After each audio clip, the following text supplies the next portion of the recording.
Hello ya tuni na siapahan lei akom akete to mawuk dingina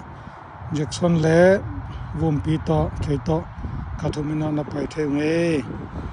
sa ya barkhima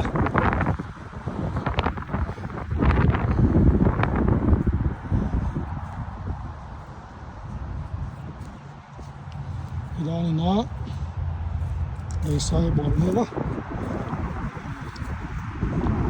cái cái đó bằng lộ bằng học thảo tôi kiếm mà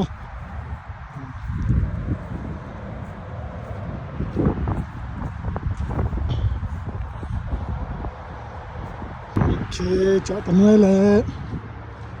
đó cùng pin một tấm mà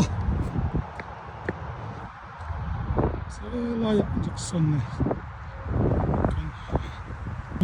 cùng pin một tấm mà